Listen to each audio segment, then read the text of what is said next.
Students, I'm your PS teacher and now we are going to start our PS lecture.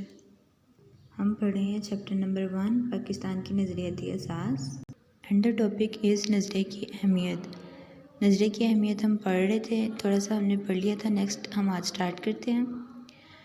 तो हमने देखा था कि नज़रिया लोगों की सोच की अक्कासी करता है।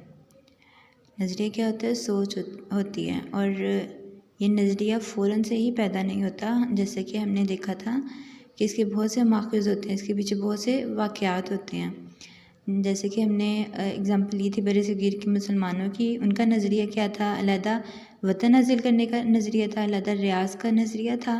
तो उनके पीछे क्या वाक़यात थे? उनके वाक़यात ये थे कि ना उनकी सकाफ़त महफूज थी, माशी तौर पर वो बदहाल थे, सियासत में उनकी कोई अहमियत नहीं थी, तालीम को उनकी तालीम को ख़तरा था, मज़हब उनका टारगेट होता था। तो ये क्या थे? ये वाक़यात थे जिसकी बेस पर मुसलमानों का एक नज़रिया बना। और वो कौन सा नज़रिया बना? फिर अलहदा वतन हासिल करने का नज़रिया या आज़ादी का नज़रिया बना उनका। तो ये नज़रिया किन लोगों में बनता है? आमतौर पर नज़रिया माशरे के पसमानदा लोगों में बनता है। क्यों बनता है? पसमानदा लोग कौन से होते हैं? जो कि गैर तरक्की याफ्ता होते हैं, जिनमें कोई ना कोई महरूमी होती है। फिर उस महरूमी को ख़त्म करने के लिए उनमें ये नज़रिया पैदा होता है।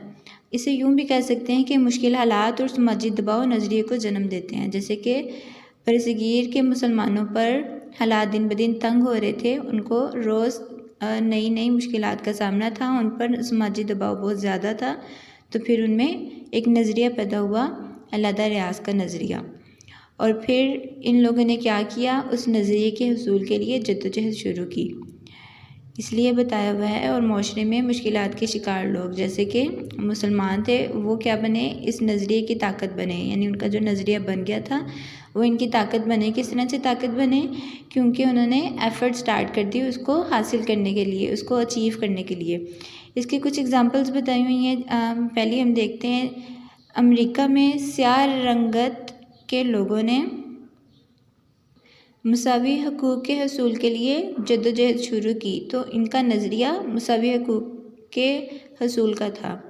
यानी अमेरिका में जो स्याह रंगत के लोग थे, उन्हें क्या था? उनकी महरूमी क्या थी? उनकी महरूमी थी इंसानी हकूक़ उनको बराबर नहीं मिलते थे, दूसरे लोगों से उनको कमतर समझा जाता था, उनको कमतर रखा जाता था। तो फिर उनमें क्या हो गया? एहसास महरूमी पैदा हो गया कि कौन सा एहसास महरूमी? बुनियादी इंसानी हकूक़ से महरूमी का। तो फिर उन्होंने क्या किया? जो मसावी हकूक़ हैं उसके हसूल के लिए जद्दोजहद शुरू की। उनका नज़रिया क्या था? मसावी हकूक़ का हसूल। इसी तरह हम एक और एग्ज़ाम्पल देखते हैं जो कि पहले भी डिस्कस हो चुकी हुई है। बरसगीर पाक हिंद के मुसलमानों ने अपनी समाजी और सियासी हकूक़ के हसूल के लिए जब जद्दोजहद शुरू की, तो उन्होंने ये जद्दोजहद क्यों शुरू की थी? उन्होंने शुरू की थी हिंदुओं और अंग्रेज़ों के ज़ालिमाना रवैये की वजह से। ये उनका वाक़या था।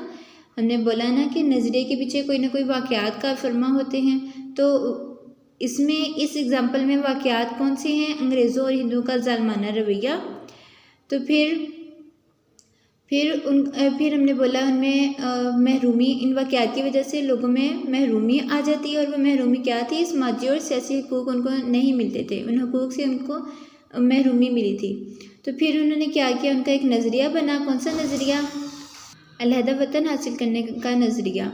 जब अंग्रेज़ों और हिंदुओं के ज़ालिमाना रवैये को वो देखते थे, तो उनमें फिर एक नज़रिया पैदा हुआ, आज़ादी की एक लहर, यानी कि एक जज्बा पैदा हुआ कि वो भी आज़ादी से एक अपनी आज़ाद जगह पर रह सके। तो फिर उनका जो नज़रिया बना वो क्या था? अलहदा वतन हासिल करने का नज़रिया। लिहाजा हम कह सकते हैं कि नज़रिए के पस पर्दा यानी उनके पीछे तारीख़, रवायात, रस्म रवाज, मिजाज, नफ्सियात और मज़हब जैसे अनासर शामिल होते हैं। यही अनासर किसी भी नज़रिए की अहमियत को उजागर करते हैं, यानी कि ज़ाहिर करते हैं। तो ये था हमारा आज का टॉपिक। आगे हम पढ़ेंगे नज़रिया पाकिस्तान का मफ़हूम अगले लेक्चर में इंशाल्लाह। आज के लिए अल्लाह हाफ़िज़।